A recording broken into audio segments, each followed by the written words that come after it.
Alright everybody, let me get started. So I know it's like 10 p.m. on a Saturday night, so I'm curious to see if anyone hops on, but I kind of got thinking about all this stuff during my workout.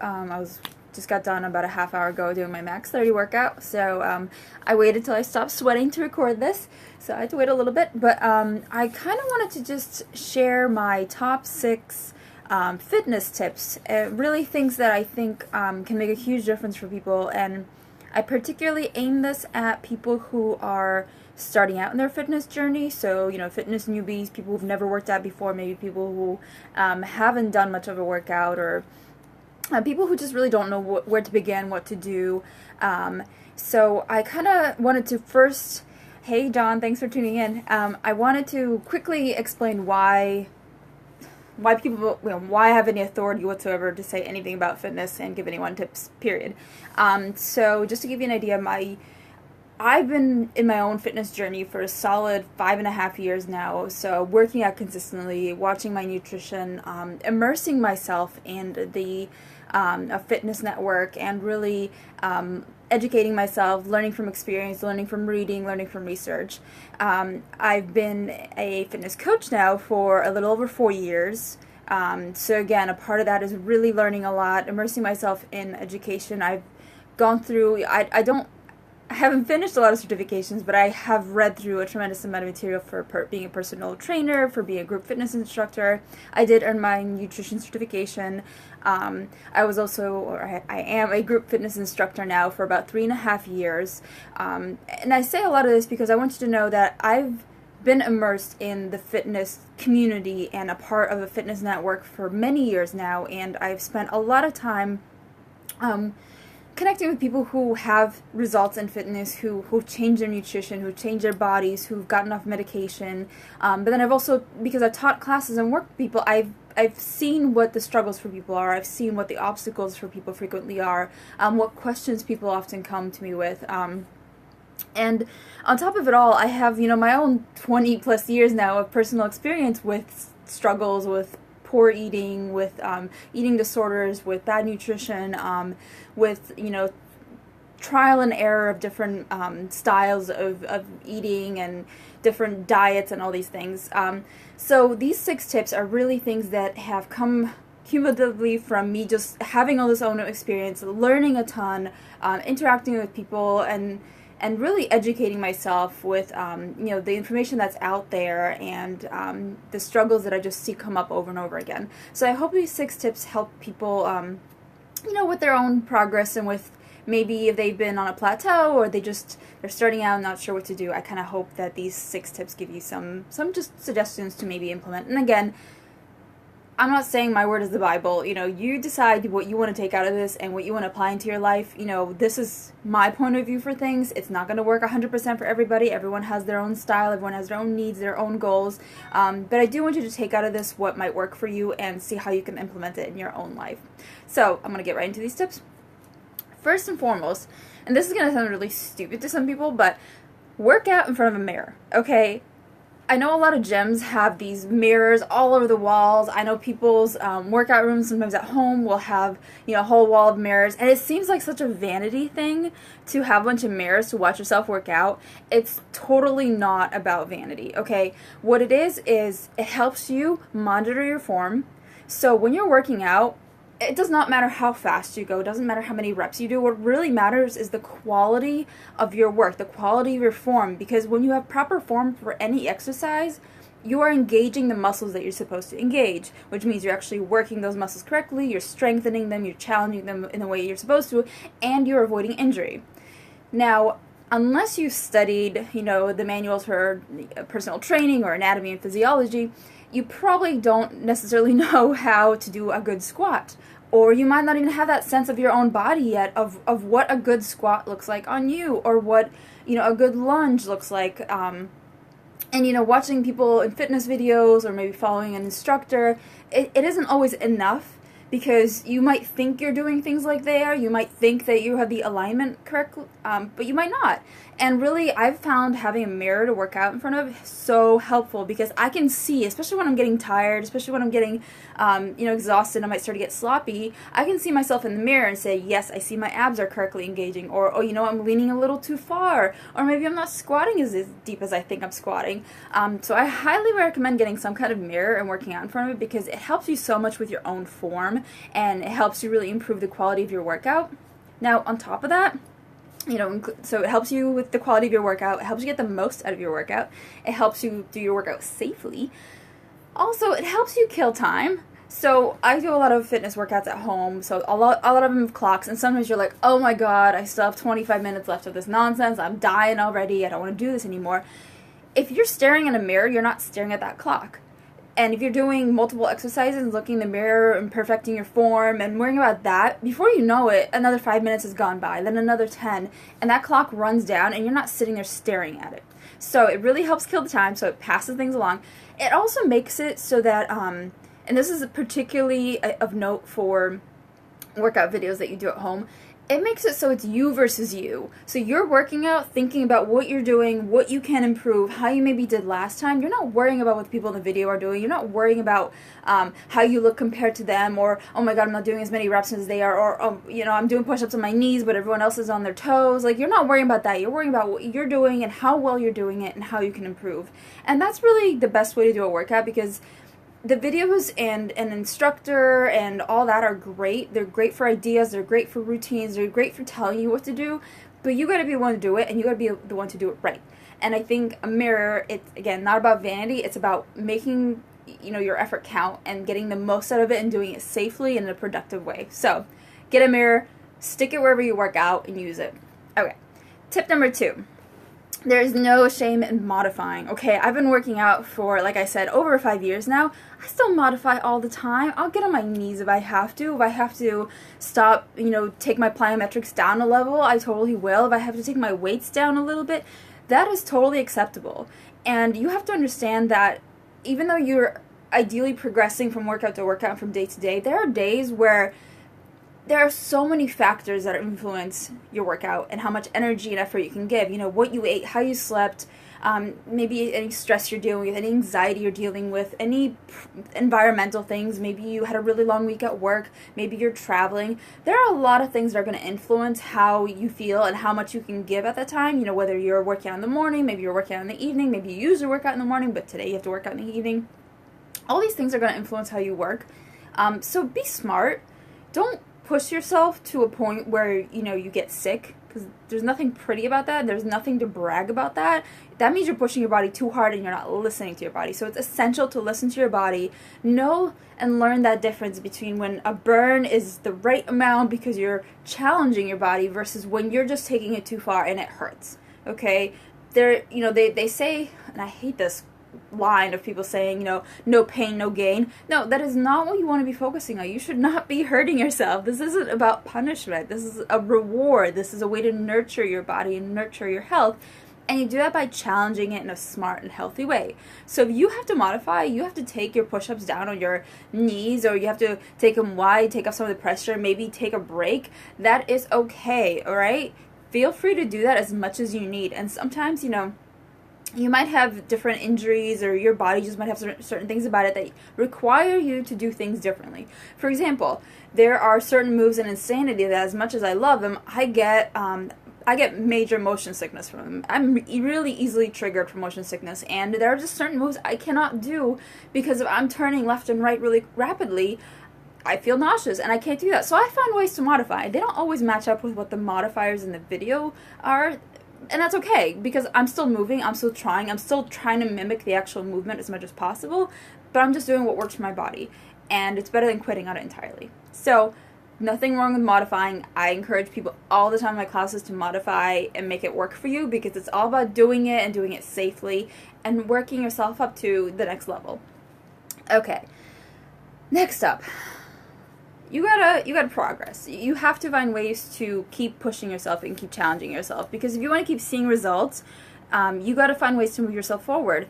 So, don't just go and do 2 miles on the treadmill at the exact same pace and the exact same ramp every single time, because it's not doing you any favors. If you're going to go through that, you may as well get something out of it. So don't limit yourself. And also don't, limit yourself to one style of workout. You never know when you're going to try something different and you're going to fall in love with it. Hi, David. Thanks for showing up.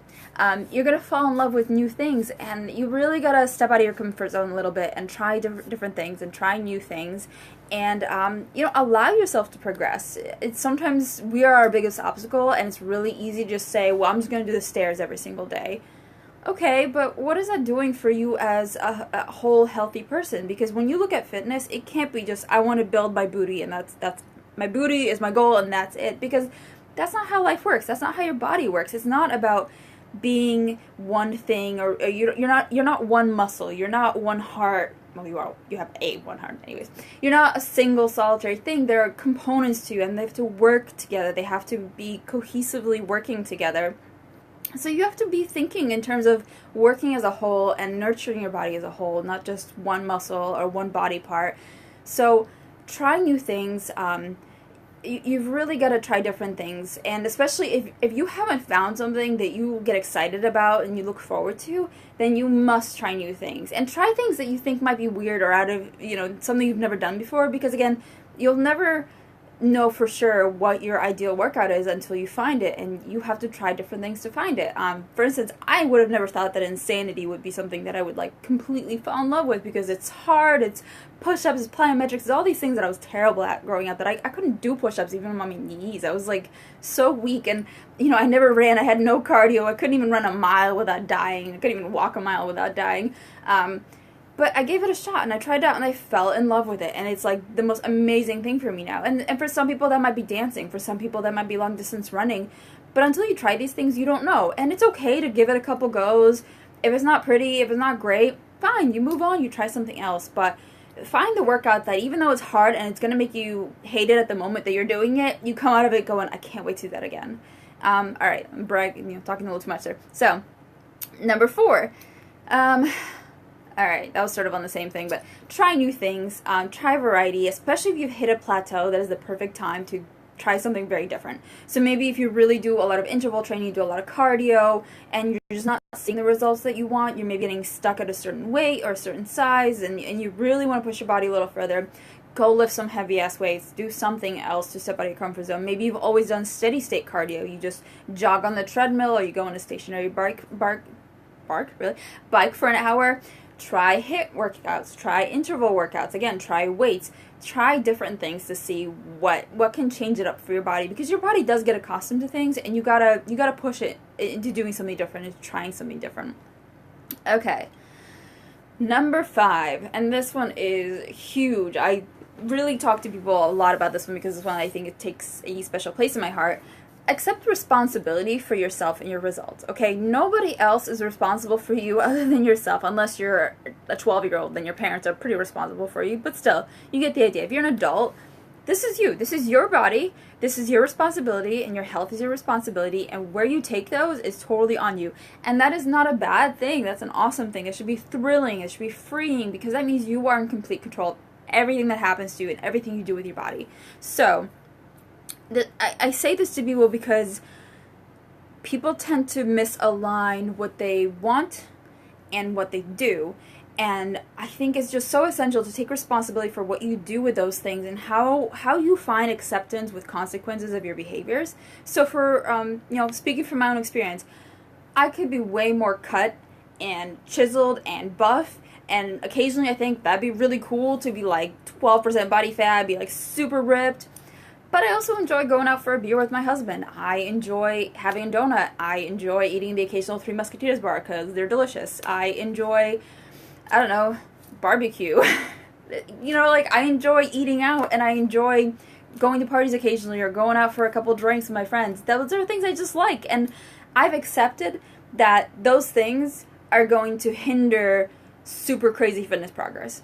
But I found that balance that works for me, where I know I'm working out hard, I know I'm eating clean most of the time, I'm responsible for those decisions. When I do go out to eat, even if I get barbecue, I'll get some steamed broccoli on the side, I'll get some extra veggies, I pick and choose my battles. There are things And it's really, you have to find that balance within yourself and be accepting of that balance, that if you want to be super lean and super fit and super healthy, then you have to give up certain things. There are just compromises that you make, or you know, things you just completely give up. Or if you want to be going out all the time, eating delicious foods and not caring about it, that's fine too. There's nothing wrong with that, but realize that there might be health consequences to that, and you know, your jeans might get tight, and that's, you know, if you're okay with that, then it's cool. But you have to find that balance that works for you, and accept that if you're gonna go out and eat that juicy burger with that delicious bacon and that delicious cheese and that giant ass bun and wash it down with an ice cold beer, that's up to you and it's totally fine. But if the next day you're having trouble going to the bathroom because you're constipated, because you didn't have enough water, and you're too lazy to go get your workout done, that's on you too. And you just have to be willing to find that balance for yourself of what you're okay with results-wise and what you're okay with behavior-wise. And again, you know, once you find that, it really is very freeing, and you realize that it's up to you. Because there are times where if I know we're going on vacation and I know I want to look really good in my bikini, I can take control of those little compromises and say, okay, I'm going to say no to a couple donuts, I'm going to hold down the beer for a little bit, I'm just going to eat a couple extra salads, and it works. But if I really want to enjoy myself, like when we say go to Disney and when I want to go to the Biergarten there, which is like the most amazing German restaurant in the world, I'm going to eat whatever I want. I don't care, we're walking a bunch, I'm going to eat whatever I want, and I'm not going to hold back, because that's an enjoyable experience to me to have with my husband on vacation. And if it means that I come home a little bit more bloated and a little bit more constipated, well, whatever, that's the case, and that's life. So again, it's really about taking responsibility and just accepting that if you have, you know, goals here and you have results there, and you have those things that you want to enjoy, you just have to understand that balance between everything. And again, it's so personal, finding that balance that works for you. And just know there's nothing wrong with enjoying life, and there's nothing wrong with being super fit. But you have to find that balance where you're not going to go crazy, and you're going to be happy with where you're at, but you're also going to be happy enjoying your life. Because you have to think about it. If you're super strict and super, you know, rigid, and you're just so focused on that, you might be missing out on a lot of enjoyable things in life. But also, if you're super relaxed about everything, you might be feeling like shit and still missing out on things in life. So again, it's about finding that balance that works for you. That's really what it boils down to, and accepting the responsibility of your choices and the consequences that come with those choices, and just, again, figuring out your own compromises that are going to work for you. So, enough about that. Alright. Number 6. We're getting there, guys. Be an amateur. It's okay to be a newbie, to be a beginner, to not know anything at the start. I think a lot of people that get into their fitness journey want to be like able to run a marathon right away or deadlift 300 pounds. And, you know, everyone has to start somewhere. It's totally okay to be starting fresh and to not know what you're doing, and to learn and to build up to things. Nobody expects you to walk in from never working out, walk into a gym and start running miles at full speed and lifting tons of weights and knowing how to do everything perfectly.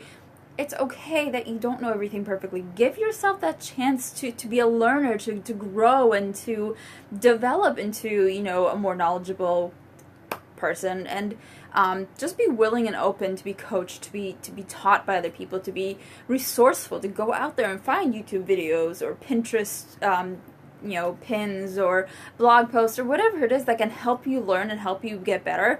And just be willing to go out there and start, because really you will be, you know, so much better if you just begin and you learn and you try and you do trial and error and different things and different techniques and different ways of eating, and, you know, you find what gets you results and you improve off of that, and you find what doesn't give you results and you just shut that shit out the door because it doesn't do you any favors.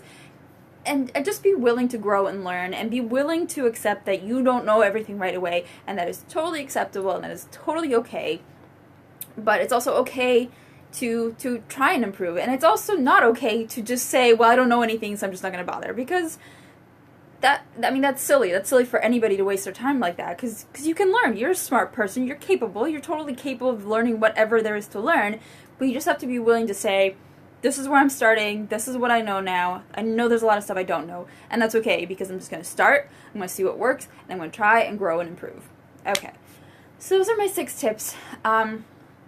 Bonus tip, because I just can't shut up and I always need to say something more, don't cheat yourself by going through the motions. So I know, and I've seen this, and I've done this too. You know, you'll sometimes go into a gym and you get on the treadmill, you do it for like an hour, and you go and post on Facebook or something, and go, oh my god, I went to the gym for an hour, worked so hard, but you didn't break a sweat, you didn't even do anything, you didn't challenge your body, you didn't challenge your heart, you didn't challenge your lungs, you just went through the motions. If you're putting in that hour of your time, I mean, that is precious time that, you know, there's somebody else out there who doesn't have that hour, who doesn't have that ability to do what you do, doesn't have that option to go out and improve their life. If you're going to spend that hour out there, why not get something out of it? If you're going to go through that motion, get something out of that motion. Push yourself. And I'm not saying you have to, you know, work up some crazy amount of sweat and do some ridiculous workout. No, but if you're going to do it, just do it right and make it work for you, because that hour of time is precious and you're never going to get that time back. And if you want, I mean, if you're going through the motions, it's probably because you want to change something in your life. It's probably because you want some kind of result. And, you know, for whatever reason, something is holding you back, and that's on you to figure out what that is holding you back, whether it's you or some limiting beliefs you have about yourself, or some lies that maybe somebody else told you about yourself. You know, figure out what's blocking you, but realize that if you're going to go through that time and those emotions, just put in the effort and make them count. Don't just go through it and then pretend you did something and then wonder why you're not getting where you want to be and you're not getting the results that you want to see. That doesn't help you. It doesn't help anybody, because then it makes you feel like, oh my god, I'm spending all this time working out, or oh my god, I'm taking, you know, paying all this money to be at the gym and I'm not getting anything out of it. Don't be the reason that you're not getting results. Okay, there's a lot of things that will fight against you to get for your body to get the results you want, whether it's your genetics or whatever. Don't be that obstacle in your own way, okay? That's all I'm saying there, is don't cheat yourself out of those results by not letting yourself work for those results. Alright, so I hope these 6 or 7 tips have been helpful. I hope they at least help you have a little bit of things to think about at the start of your journey, or if, you know, even if you've been at it for a while and you're just not seeing where you want to see and you're not getting where you want to be at. I hope these tips can help you maybe refocus a little bit, or think about different areas of your routine or your lifestyle that you might need to tweak a little bit. And, you know, if you have any questions, if there's anything you want me to clarify, or you need any ideas or other more specific tips when it comes to fitness or nutrition, you know, holla at your girl, give me a message, you know, shoot me a text, shoot me an email, whatever it is. And I'm always happy to help out. I'm always happy to share more detail. You know, I believe everyone deserves a healthy, happy life, and whatever I can do to help people find that, you know, that's what I'm here for. So just let me know, and if I can't help you, I'll try to direct you to a resource that can help you, but I will do my best to at least get you started and get you pointed in the right direction. So thank you guys so much for watching this, and I really appreciate you checking in, and hopefully I'll be on here again soon. So I'll see you then.